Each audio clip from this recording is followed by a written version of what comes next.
We're talking all things Hattiesburg and the Pine Belt. You're tuned in to 9 a.m. edition with Michael Mergens on SuperTalk Hattiesburg 97.3.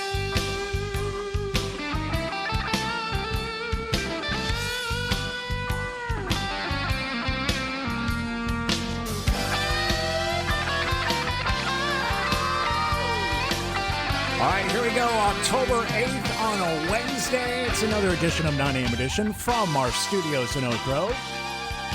Coming up this hour, actually we're going to be doing an extended William Carey Wednesday starting at 9:20. William Carey President, Dr. Burnett's going to join me. We're about 2 months into the school year already, and just the things that have been going on, changes, additions, all kinds of great things happening at William Carey, and we're going to go into full depth with Dr. Burnett coming up in the next segment. But first, let's jump right into it. Joining me on the phone from Cronin Family Dentistry with two locations, 112 Lamar Boulevard in Hattiesburg and 440 Broad Street in Columbia, the man himself, Dr. Kelly Cronin. Good morning, Dr. Cronin. Welcome. Thank you. It's great to be here. Okay, so it's October, and it's National Dental Hygiene Month.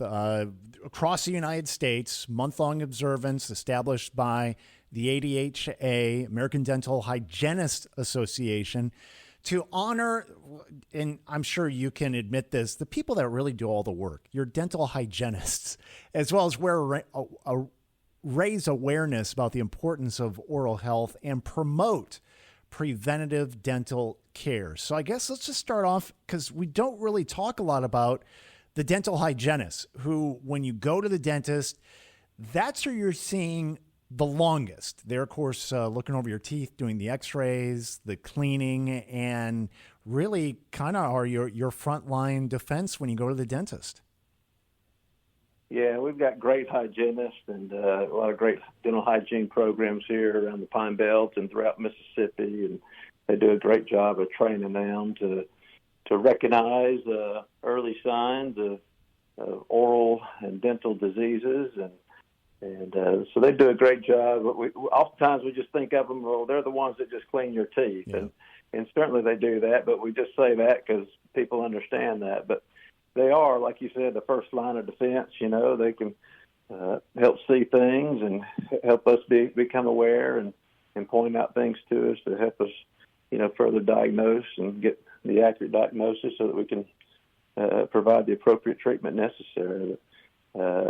They do a lot, and they're certainly well skilled in their knowledge, but also their hand skills to provide a great service to all of our patients.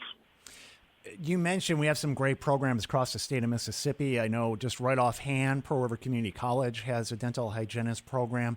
And I think I have, over the years going to Cronin Family Dentistry, I think I've had every dental hygienist that works for you, and they're all great.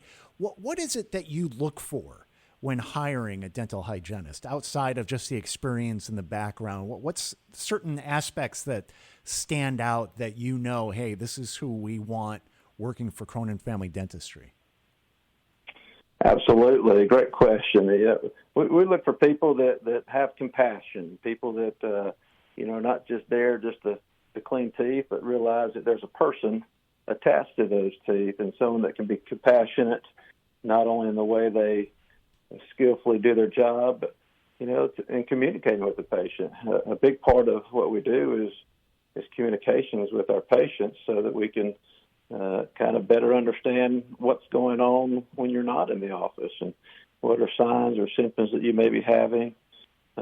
Sometimes you may be having signs or symptoms of something that may be alarming, but you don't even realize that. So they're skilled in asking questions to help discover, best ways to help someone prevent oral diseases and certainly take care of their teeth. So I look for someone that's compassionate, someone that's honest, and someone that kind of has a passion to care for people and to help them with their oral health needs.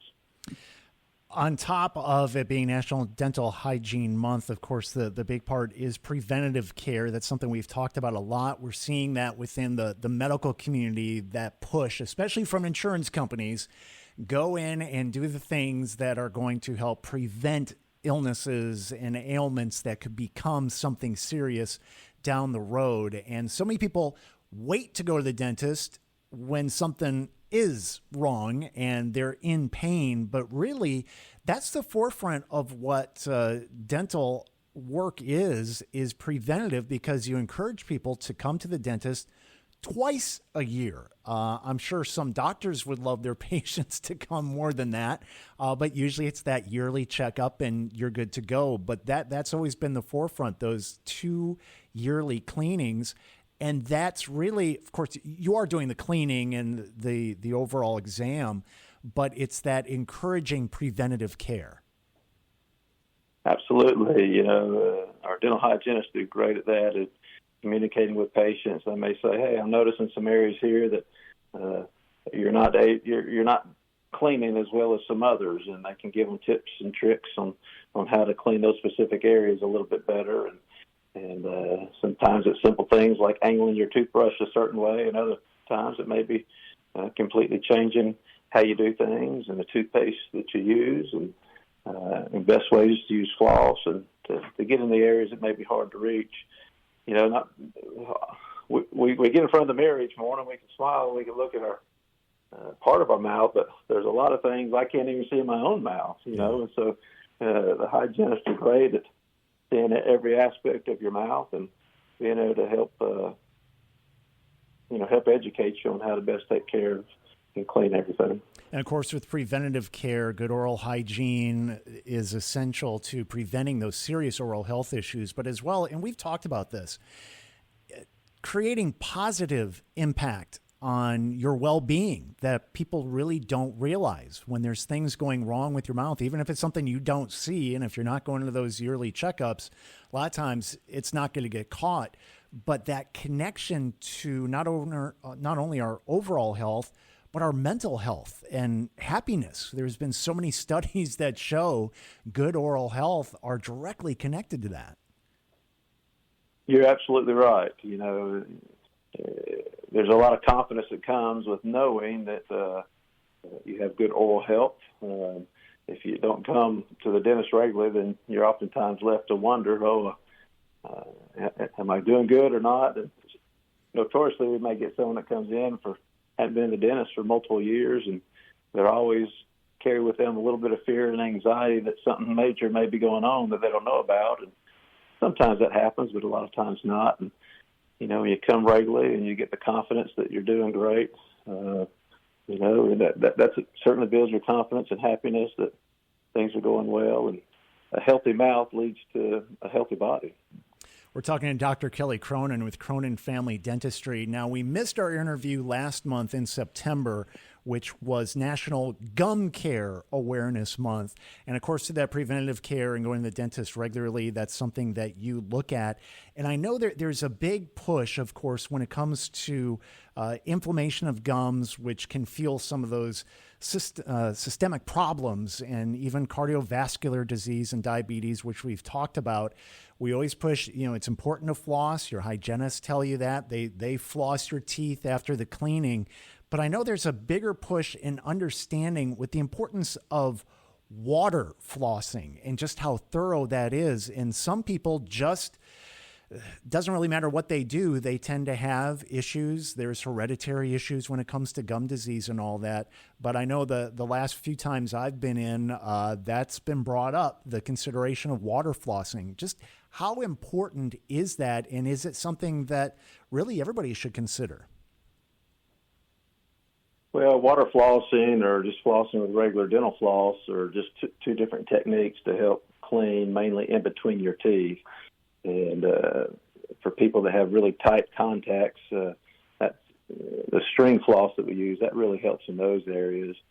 But a lot of times, if you're not flossing properly, you're leaving things up under your gums, food and debris and plaque. And so water flossing does really good. It's kind of like a miniature pressure washer that goes and washes off your things off your teeth and under your gums and a combination of both of those are really great. Sometimes if you have some gum recession, water flossing is way more effective than just regular flossing. So they're both tools that help aid in that, and that's one thing that dental hygienists are great at is helping you understand, which tool would be best for you in your particular situation. And sometimes it's a combination of both. Well, of course, we've hit on many times over the years that a lot of people avoid going to the dentist for a variety of reasons. But unfortunately, for a lot of people, it's because they don't have dental insurance. And through Cronin Family Dentistry, you guys have a great in-house plan that covers those cleanings, also gives you discounts on procedures if you do need those. So if you don't have insurance through your employer, it is so important to get those yearly cleanings in, to get these things looked at. It goes beyond just cleaning your teeth and making sure they look good. When it comes to gum disease, heart disease, just so many different things can be caught by going to see your dentist regularly. So Dr. Cronin, please wish all your dental hygienists a very happy National Dental Hygiene Month. And you can find out more, CroninFamilyDentistry.com. Call them, 601-336-2651 in Hattiesburg or 601-633-1021. Dr. Kelly Cronin, thank you so much for taking the time out today. Always appreciate it, sir. Thank you. It's great to talk to you today. And 9AM edition continues. William Carey President Ben Burnett joins me next for an extended William Carey Wednesday as 9AM edition continues after the break.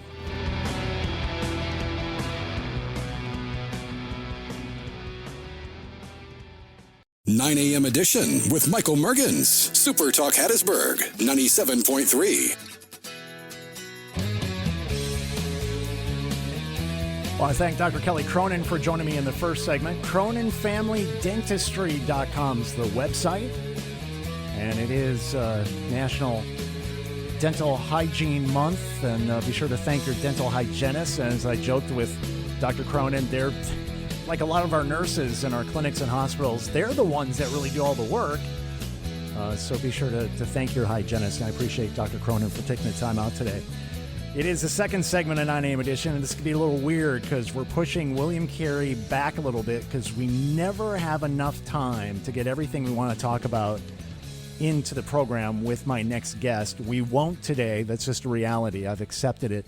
But joining me in studio, president of William Carey University and a very good friend, Dr. Ben Burnett. Welcome. Hey, good morning, Michael. And I hate you stopped that music so quickly. And that was just by chance. I once I heard it, I realized, he's going to appreciate that. But that was all random. Well, I love me some Boston, and it makes me feel very at home because I think I've shared with you before that I grew up literally on this road where this station is, about a mile and a half down the road, close to the old Oak Grove High School. That's where I lived when I was in high school, and here in Boston takes me back to the early 80s, so it's all good. And that first album, there's not many albums that you can listen to the whole thing, and I remember the first time I heard it, it's like every hit song is on this album. Every song, and I have played every one of those with my big Radio Shack headphones on, blaring through those, and with me at my drum set. So that's awesome. My poor parents. My older brother was a drummer too, so and he's 10 years older. So about the time he was out of the house, then I started playing. So I don't know how they put up with that. And it's the opposite. I think it's my daughter that my wife and I drive nuts because my wife's the drummer. Oh, really? My playing guitar and music like that. And of course, my daughter's like, oh my gosh, really? Trying to be hip and cool. And she doesn't agree with us in that angle. So, well, my son is 27. So you would think that he would be listening to all the music that you and I don't understand or can appreciate. But I stayed with him last night on the coast because I had our early meeting this morning on the coast, and he came down with some ZZ Top blaring on one of his speakers. So he likes the music you and I grew up on. So that's good. And he's an old soul. When you know that music is good, it doesn't really matter what generation you are, and I think that's the reality. And I think when you listen to what's on the radio now, and music is selective, so I'm not one to say that's not music. There's stuff I just don't care for. Me too. But yeah, it seems like this generation coming up, they realize that's really good music compared to what else is out there. So it gives me hope for the future of the world that.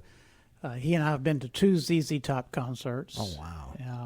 Earth, Wind, and Fire concert. Really? I mean, that music is just, just kind of timeless to me. Yeah. Anyway, I'm sure not everybody agrees with me. But, I think most of our listeners on the station do. They have very good taste, I would hope. But we're a little over a month into the school year. Right. Which really never ends for administration and teachers. No. That school year is always going on with preparation and plans. But we're a little over a month in, and I don't know where to start with all the things that have happened, the changes, the growth. But I guess start with the main focus of the university, the students, and enrollment. And I heard the story of, I guess it was the first day, all the students gathering together, and you had asked for the new students to stand up. Yep. I saw the video, and you turned around and said, I didn't realize it was that many. Enrollment has increased quite a bit. Quite a bit. And we have just so many people to thank for that. God is just blessing what's going on at William Carey, and there's no other explanation for it, because a lot of people can work hard, but unless you're in the will of God here at a Christian institution, I just don't think it would be blessed. But our recruiters are doing a good job, and the people leading that, Dr. Wes Dykes, who's a longtime music dean, who's now over our recruiting and engagement, but our marketing department, Dr. Golson leading that effort. A lot of digital marketing. You and I had that conversation off air, but we're spending a lot of focus on digitally marketing to, prospective students and to let our alumni and board of trustees know what's going on through that vein as well. But also, our board of trustees has been extremely supportive. And, we're supported in part by the Mississippi Baptist Convention, so we appreciate that. So it's really just a group effort of what we're doing. Our media relations through, Suzanne Monk and what she does to get the word out to you and to our other news outlets. So we're trying to hit it at every turn. And something that maybe we weren't doing a great job of at William Carey. We had a great product always. Yeah. I've not created a great product. There's always been a great product at William Carey, but we're focusing on getting the word out, but also focusing, as you and I talked about earlier, on what the students would experience when they get to campus. We've renovated the cafeteria. We've created a new coffee shop in the old building, which incidentally was the carriage house. That's what I heard. For the university back at the turn of the century. So it's literally the building where the at that time, it was probably either South Mississippi College or Mississippi Women's College, and it's where the horses were kept. Yeah. And so the building has been there a very long time. I don't want to think about that while I'm having coffee, though. I may not focus on the fact but that is a popular trend. So it's been a lot of things over the years, but and it's been our coffee shop for many years. But through a partnership with Grin Coffee and Tommy Teeple here in town, our administrative team led by Dr. Dykes and Dr. Mark Yeager got with Tom Eves, who was a local genius in the architecture of space with landscape architecture, has redesigned that whole area. And so we've got such great places now for our students to hang out. The cafeteria underwent a $4.2 million renovation a couple of years ago. And so it's in the same building, but it doesn't look anywhere near the same. So we feel like that we're making William Carey a destination campus for our students. So, and even for the public. Absolutely. Because you do so many things that are open to the public. And I have to bring that up because as you're mentioning this, and I've been invited to the cafeteria and the coffee shop, I try to make it to campus when I can. And I encourage the public to go, whether you went to William Carey or not. And I think I've mentioned this to you before. I know our other guests. Every time I'm on that campus, having no connection to William Carey other than through these interviews, friendships, and within the community, it always feels like somewhere I belong. It is so, knowing it's a college campus, having lived in Champaign, Illinois, University of Illinois, intimidating campus. Right. It's just kind of feeling like, even though I was in that age when I was working in radio up there, I just could never quite feel comfortable. Felt like an outsider every time I was on campus. William Carey, and I'm not just saying that because you're in studio, it really feels like somewhere that you belong every time you're on campus. Well, we just renovated, in addition to those other things I mentioned, a building called the Crawford House, which is the house right beside our new renovated coffee shop. And it was built, I think, in the 30s, and it was originally the president's home, the first president's home, right there in the middle of campus. So I'm glad we're a little bit separated, although we're right by the soccer fields and we're right in front of the intramural fields. So my wife and I are right in the middle of everything going on. And I thought when you decided to move on campus and renovate the home, I thought, wow, that's a busy life. But you're never late for work. No. And like when we have very late night activities, it's so nice to be able to just walk across the street and have a place to go to sleep or wake up early in the morning. If there's something going on early in the morning, not to have a commute. But anyway, in the Crawford House, which is now renovated for student engagement, so this is where our tours originate for our prospective students, and that's another reason I think our enrollment is up, because they're doing such a good job of managing that. But there's a huge sign designed by one of our student engagement specialists, Emily Williams, that says "Welcome Home," and then it's got the cross and shield, and it's of course in red lights, and so that just kind of sums up. Well, we want everybody, and it doesn't matter if you went to Carey, or if you've got anybody that's going to go to Carey. We want everybody in the Hattiesburg area and abroad to feel at home at William Carey. And it's not just the Hattiesburg campus. You get that feeling, maybe even more, when you set foot on the Tradition campus in Biloxi. Yeah, because it's just a hometown vibe there, where everybody will greet you, and treat you like family, and that's what we want everybody to feel like. And that's what I was going to ask, is like, what is it that makes it feel that way, being a college campus? And everybody is so welcoming and friendly. Of course, for the students and staff, it is that Carey family. But again, just for the community and all the things that you have available for the community to come and take part in on campus. But we're going to continue our conversation as 9 a.m. edition continues with William Carey President, Dr. Ben Burnett. More coming up. Stay with us.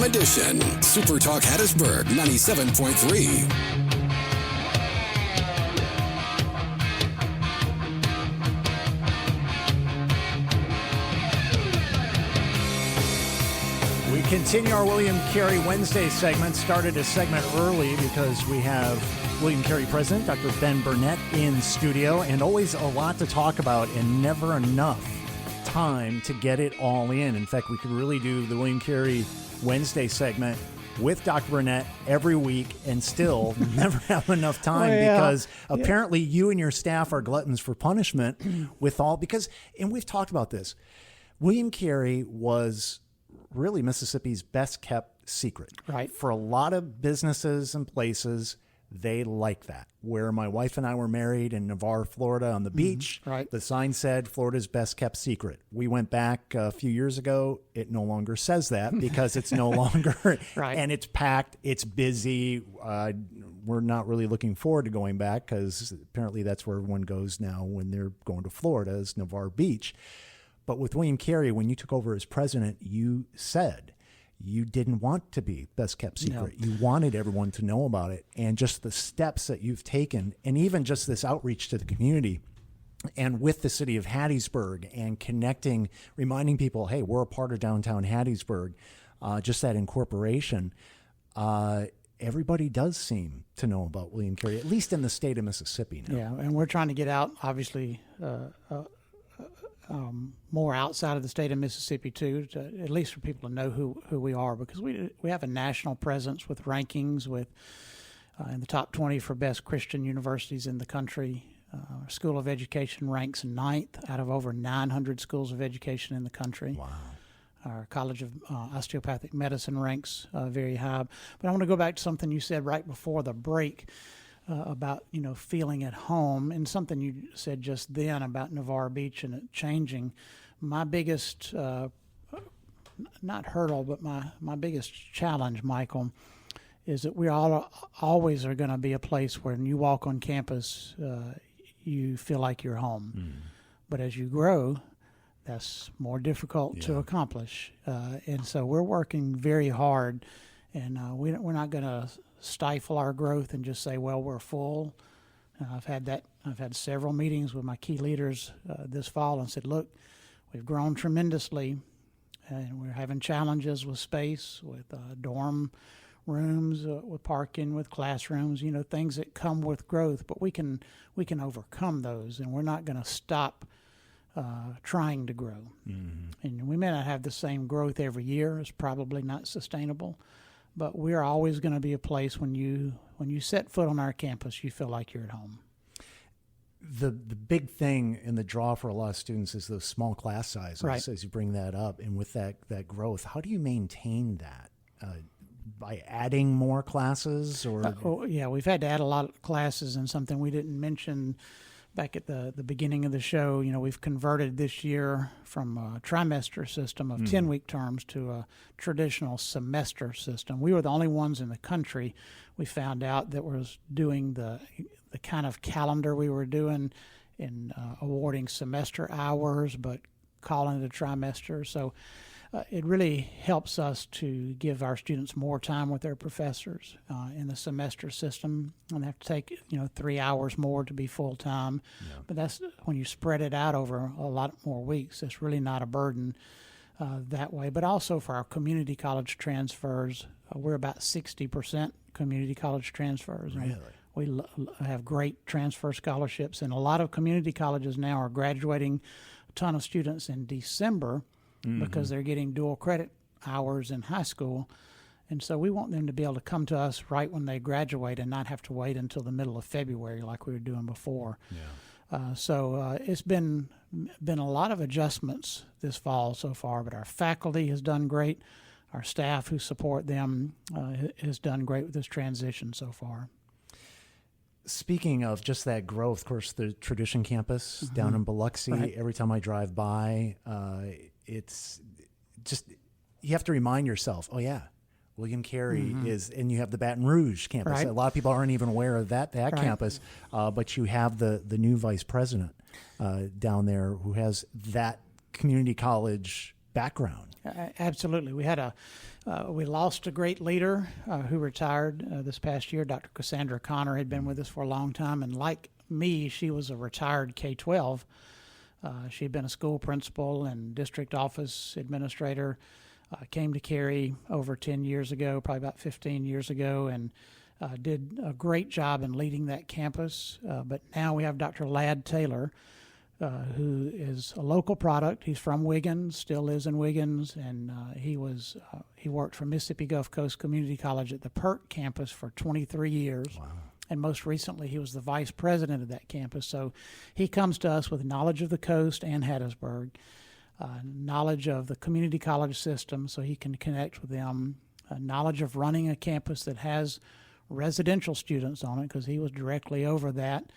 And that's our immediate goal for the Biloxi campus, is to create residential space for our students down there where we can attract more to that campus. And so he was a great fit. And boy, as much as I go and meet myself coming and going, Dr. Taylor, I can't keep up with Dr. Taylor at really? Times. He is blowing and going. Wow, that's phenomenal. And it's really encouraging to see how William Carey has approached that relationship. And of course, with his background now in community colleges, the relationship, the university and our community colleges across the state. I remember interviewing with schools and a community college and asking them, there were some schools that I wanted to go to, and them telling me, well, we don't have really have connection with them, so our credits won't transfer, and that was frustrating.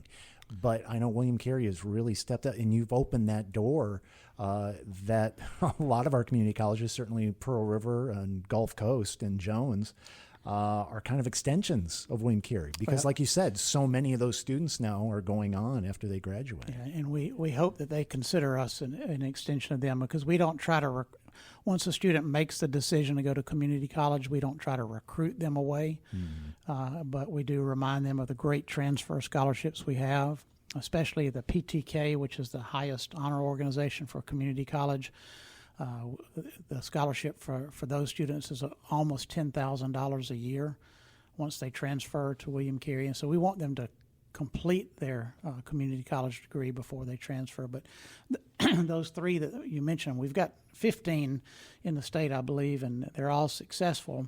But those three you mentioned, Mississippi Gulf Coast, Jones, and Pearl River, being right in our backyard, and we get a lot of students from Colin and Southwest, which is not too far from here. But those three, we have such great relationships with.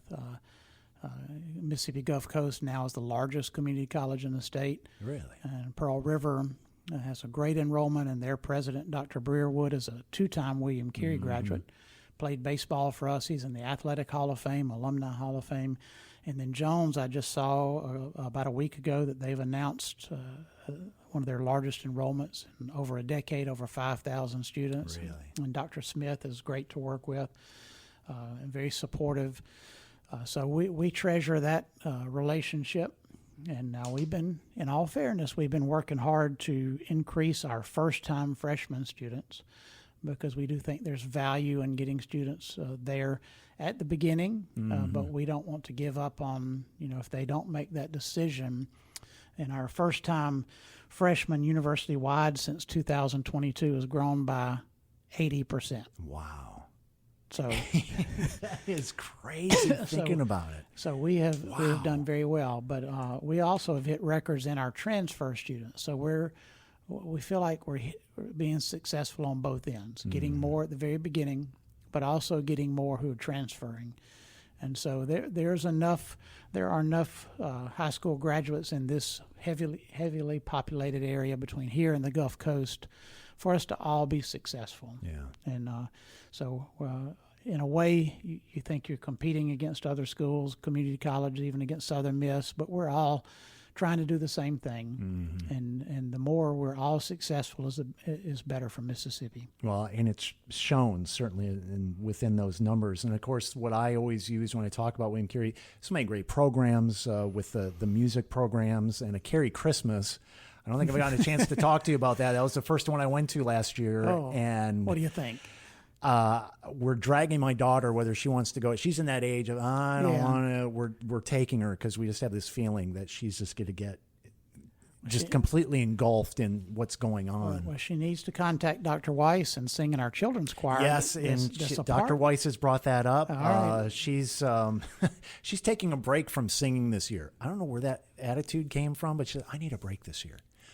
7 years old. Okay. That's the generation coming up. Just be aware of that. Wait till she gets to middle school. That's what I'm scared of. But so many great programs at William Carey, but the one that I always use with people in talking about Carey that don't know about William Carey. And there was actually a couple that had, when the eclipse happened, they had gone to Arkansas. They were from Florida.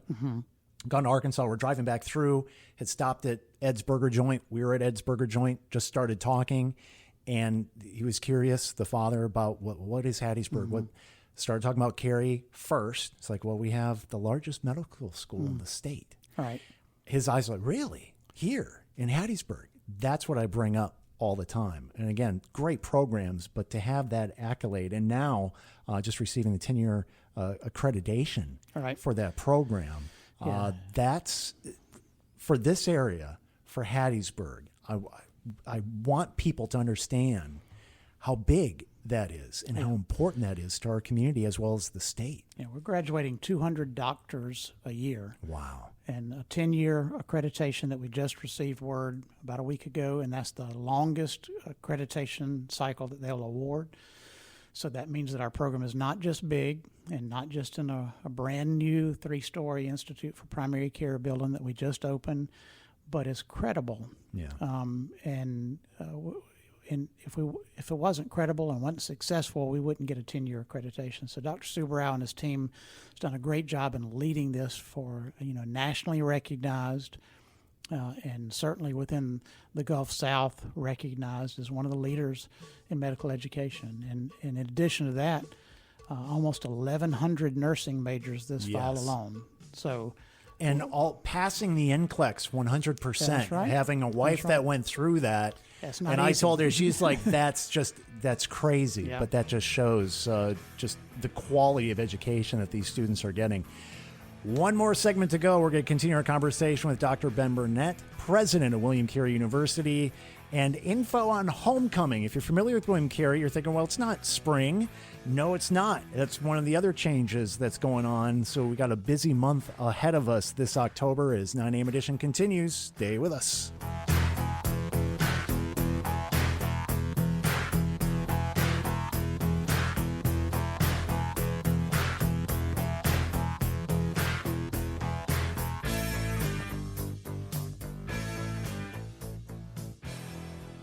Nine a.m. edition with Michael Mergens. SuperTalk Hattiesburg, 97.3. Yeah, I want to thank Dr. Kelly Cronin for joining me in the first segment, CroninFamilyDentistry.com. Our extended William Carey Wednesday today. William Carey President, Dr. Ben Burnett, joins me in studio, and yep, never fails, not near enough time, but I wanted to make sure we hit on this because along with all the changes, the additions to the campus, as well as the accreditation with the College of Osteopathic Medicine, the enrollment numbers, out of all this, you decide to move homecoming to October, just like everybody else. But I was thinking the people that you have on staff that put homecoming together, and I have this image. It's always been in the spring for a long time because you have so many athletics in the spring, and with no football team, it just kind of worked out. But I have this image of this conversation of, all right, great homecoming back in April. Let's do it again in October. And knowing what work goes in year round to get everything together, why don't you like your employees? Actually, I have utmost confidence in them, so I know that they can pull it off. And we made the decision to do this before homecoming last year. Okay. So they knew going into it, let's get this done, but this immediately retool everything and we set the date. We put it at a date where we tried to put it where not as much was going on locally. Mm-hmm. Like it's the weekend there's not a USM home football game. Okay. And so we can, the community, whether they're Carey graduates or not, can come and enjoy. And it's the week of October the 13th through Saturday the 18th. And we've got activities really every day, but on that Monday the 13th, not had a homecoming parade in a long time in the history of the school, so we're going to have a homecoming parade centered around the general area of our campus and through the campus, and it'll be at 5:30 on that Monday. But then most of the activities are on that Friday and Saturday, and I think you remember we had a big carnival last year. Yes. Oh, my family still remembers that big carnival because they're already asking me about it. All right. Well, we're going to have an opportunity that's going to go on for a couple of days, and one day is going to be centered around the community coming in, and then one day will be, for our campus family and our alumni coming in. But so we'll have that going on. And you mentioned no football. Our soccer coaches and players would disagree with you. Yeah, that's right. That's true. Both of them nationally ranked. As always, the men in the top 10, they started out in the top 5, and now they've come on strong, still in the top 10. Our women are still ranked number 2.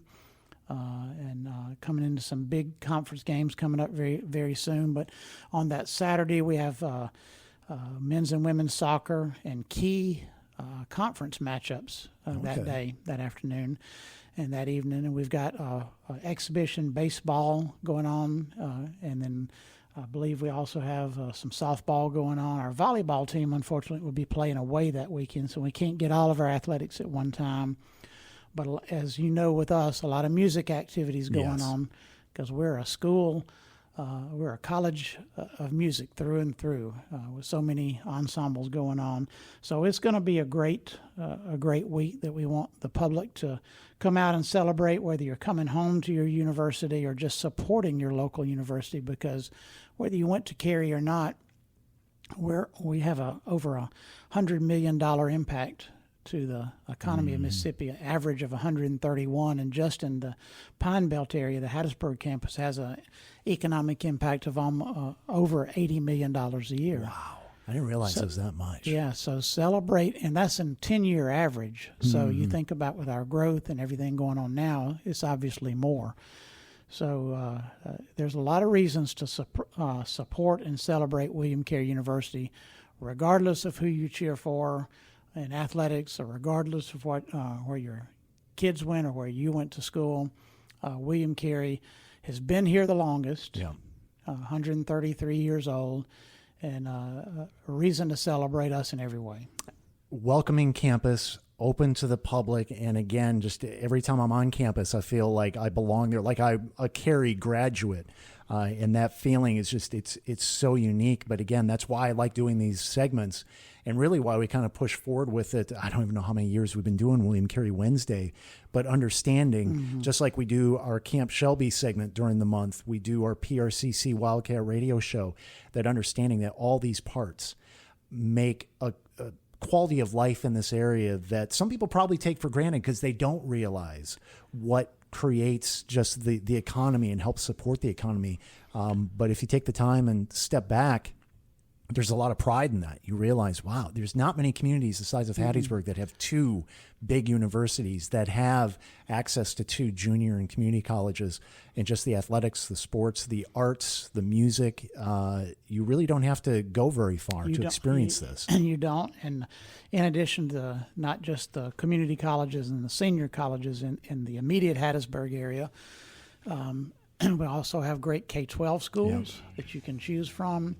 And then in addition to that, what great medical care we have in the Pine Belt area. So people that don't think about it every day, we are all blessed to live in the Pine Belt. It's a great time to be here. A lot of things going on to revitalize the downtown area under the leadership of Mayor Barker. He's doing a great job. He's been out on campus twice just this week. And is a great support. So it's a collaborative effort around everything. Well, it's making a huge difference, and I appreciate your taking the time out. I know you're busy, but again, we didn't have near enough time to hit on everything, but always love having you on the program. William Carey President, Dr. Ben Burnett. So good to see you, sir. Thank you, Michael, and thanks to everybody out there listening for supporting Super Talk, but also for your prayers and your support of William Carey University. And that's going to do it for 9 a.m. edition. Back here next week. Till then, be safe, be kind. God bless.